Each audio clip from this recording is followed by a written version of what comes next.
우리 말씀의 제목 같이 한번 읽겠습니다. 하나님의 영원한 작정에 관하여. 아멘. 오늘 신도개요 또 3-2번 시간입니다. 작정 또 예정, 이것은 굉장히 중요한 용어입니다. 작정, 우리가 흔히 국어적으로 작정하다, 미래에 어떤 것을 하기로 작정하다라는 말을 쓰죠. 작정. 그리고 예정하다, 예정은 미래에 어떠한 일을 할 것을 미리 계획하고 그렇게 하려고 하는 것을 예정이라고 하죠. 이것을 우리가 성경에 나온 신학적인 말로 한다면은 하나님께서는 세 가지 사역이 있습니다. 하나님의 사역. 먼저 계획하시고 창조하시고 섭리하신다라는 것입니다. 한번 따라해 볼까요? 하나님의 사역. 계획하시고 창조하시고 섭리하신다.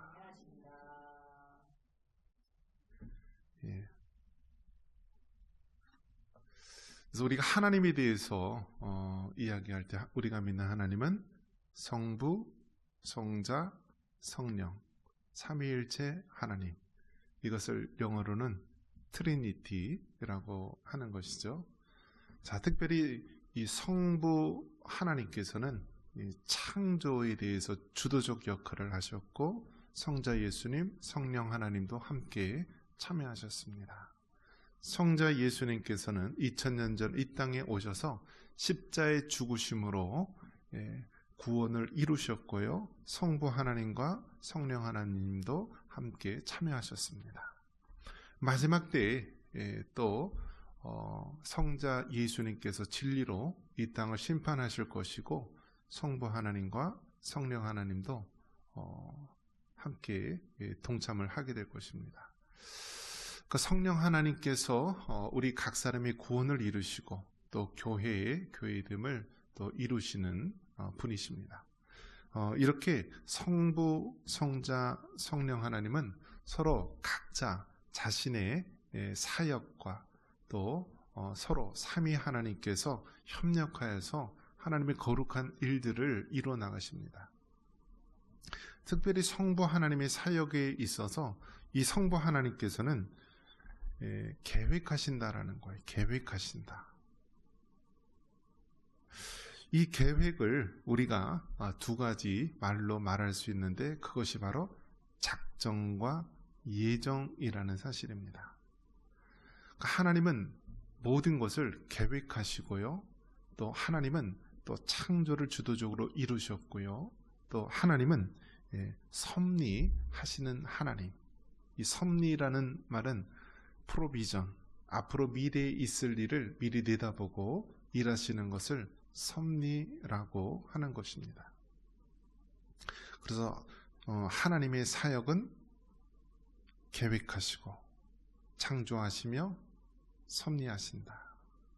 특별히 이 계획을 구체적으로 두 가지로 나눈다면 작정과 예정이라는 것입니다. 한번 따라해 볼까요? 하나님의 사역은 계획과 창조와 섭리이다.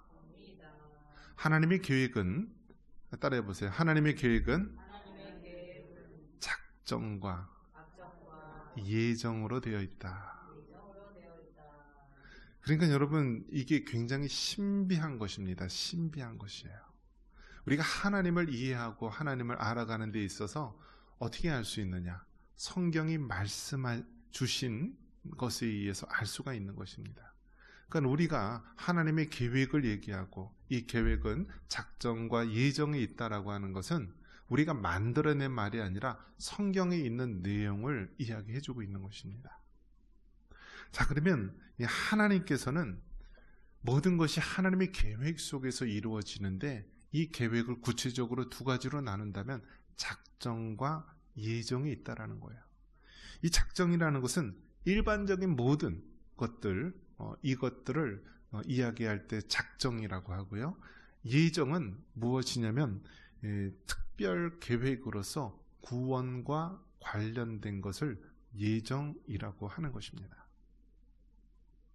그러니까 만약에 정말 아브라함이라고 하는 사람이 구원받았다라고 했을 때 아브라함을 정말 구약시대 어느 시점에 하나님께서 택하셨을 때 이미 에베소서 1장 4절 5절 이하에 보면은 창세전에 우리를 하나님의 자녀로 택하시고 부르셨다라고 말합니다. 이럴 때 말할 수 있는 것이 하나님의 계획 속에서 예정하셨다라고 말하는 거예요. 구원과 관련된 것은 바로 예정이라고 말하는 것입니다. 반면에 작정이라는 것은 구원과 관련되지 않은 그런 일반 계획을 얘기하는 거예요. 우리가 살면서 1900 몇 년도 1차 세계대전, 몇 년도 2차 세계대전, 2020년 코로나 팬데믹 전염병 확산, 그러니까 구원과 관련되지 않은 일반적인 계획을 이야기할 때는 작정이라고 얘기합니다. 그러면 여러분이 구원받은 것은 무엇에 의해서 이루어진 거예요? 하나님의 계획 속에서, 하나님의 예정에 의해서 이루어진 거다라는 거예요. 이루어진 거다. 그러니까 여러분 얼마나 신비한 것입니까? 얼마나 놀라운 것입니까? 하나님은 우연이 없어요. 우리 노래 가사 중에 우리 만남은 우연이 아니야, 이런 노래 가사도 있는데요. 하나님의 일은요 우연이 아니라 하나님의 계획 속에서 다 이루어지는 거예요. 하나님의 계획 속에서. 그러면 하나님께서 악한 일들도 다 그렇게 계획하셔서 하느냐? 그건 아니에요. 그것은 우리의 죄성으로 말미암아 그러한 악한 일들, 불행한 일들이 이루어지는 것이지만 그것조차도 하나님은 다 전지전능하시기 때문에 아신다라는 거예요. 그래서 하나님은 모든 것을 하나님의 계획대로 이끌어 가시는데 일반적인 계획을 우리가 작정이라고 하는 것이고 구원과 관련된 특별 계획을 예정이라고 하는 것입니다. 그래서 이거를 우리는 뭐라고 얘기하냐면요, 예정론이라고 하는 거예요. 한번 따라해 보겠습니다. 예정론. 예정론. 이것이 정말 이 성경의 중요한 진리이고 가치입니다. 내가 하나님의 자녀로 택함을 받아서 구원받았다라고 하는 것은 하나님의 예정 속에서 이루어진 거다라는 거예요. 하나님의 예정 속에서. 홍길동이라고 하는 사람이 어느 날 교회에 가서 믿음이 생겨서 구원을 받았다라고 하는 것이, 이것이 하나님의 계획 속에서 예정에 의해서 이루어진 거다라는 거예요. 우리는 그렇게 생각하기 쉽죠. 내가 마음으로 작심하고 내가 결심을 해서 예수님을 믿게 된 것 아니냐. 내가 영적 기도를 내가 해서 내가 예수님을 믿게 된 것 아니냐. 내가 교회에 가고자 하는 마음이 생겨서 내 두 발로 교회에 걸어가서 내가 예수님을 믿게 된 것 아니냐라면서 우리의 행동과 우리의 의지를 강조할 수도 있겠는데요. 그것조차도 하나님께서 허락해 주셔야만 갈 수 있다라는 거예요. 여러분 한번 생각해 보세요. 우리가 복음을 전하고 예수님을 전하는데 전도한다고 그 사람이 다 교회에 가고 전도한다고 그 사람이 다 예수님을 믿습니까?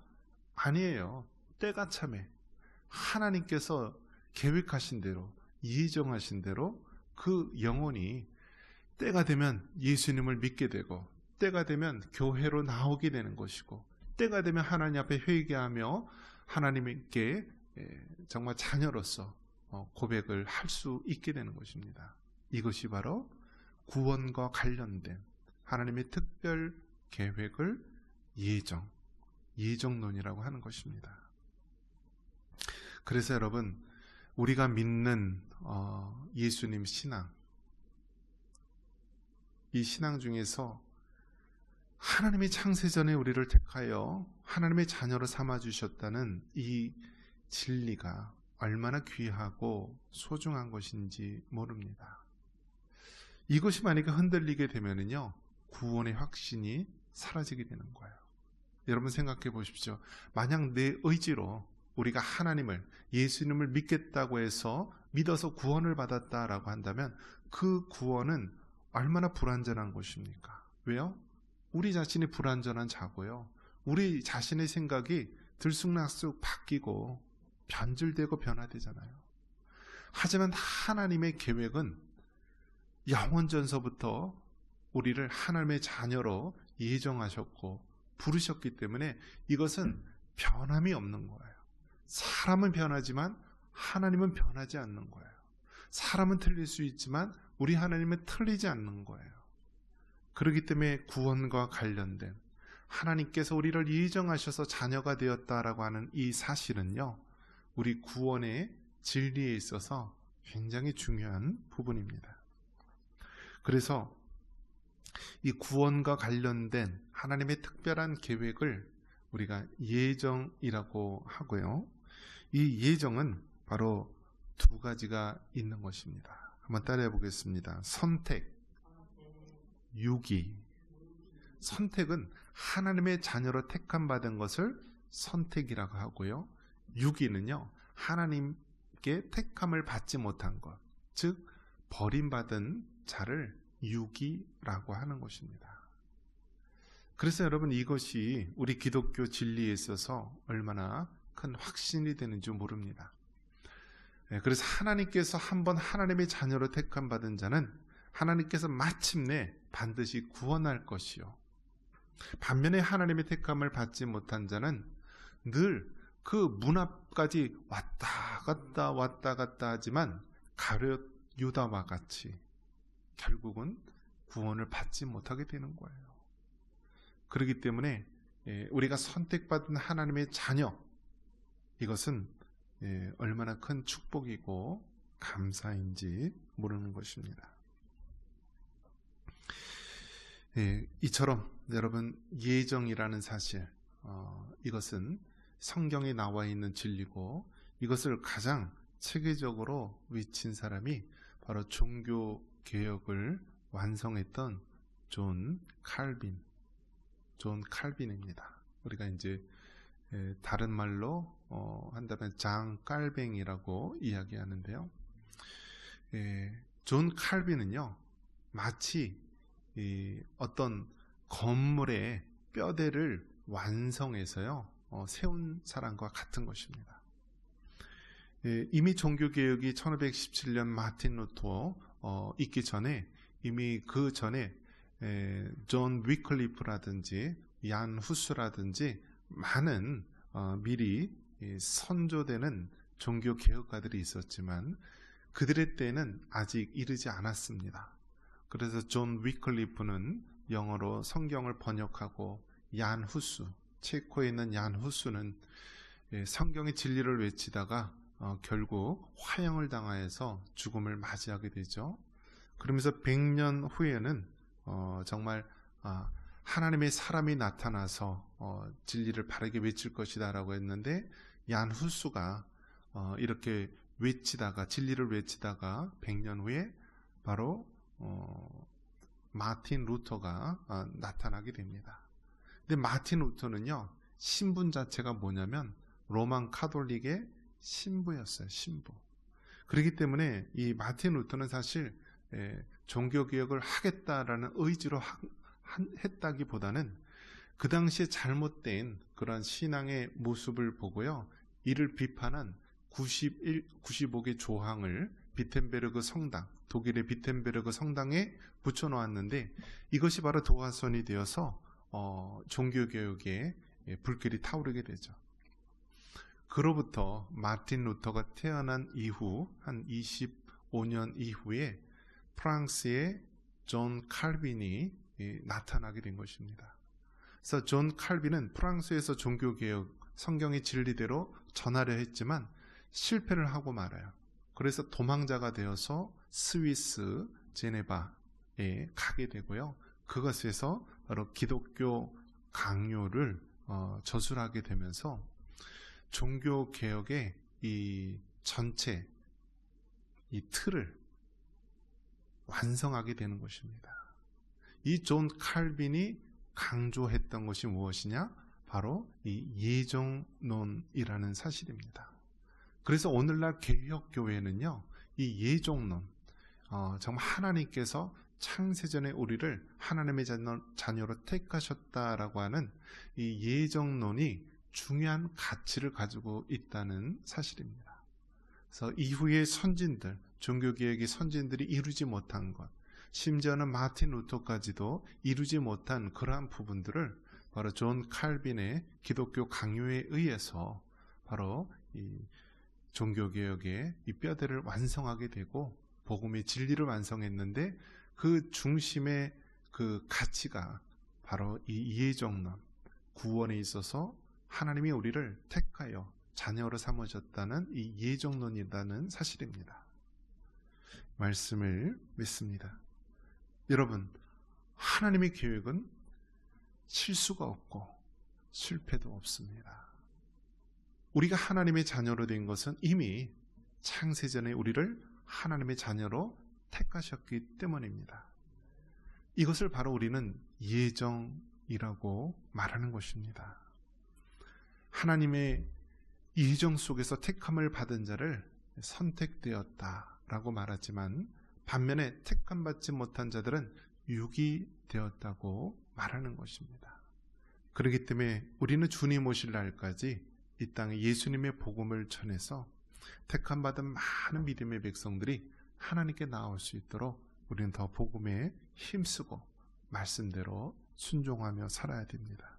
이러한 은혜가 있기를 주님의 이름으로 축원합니다.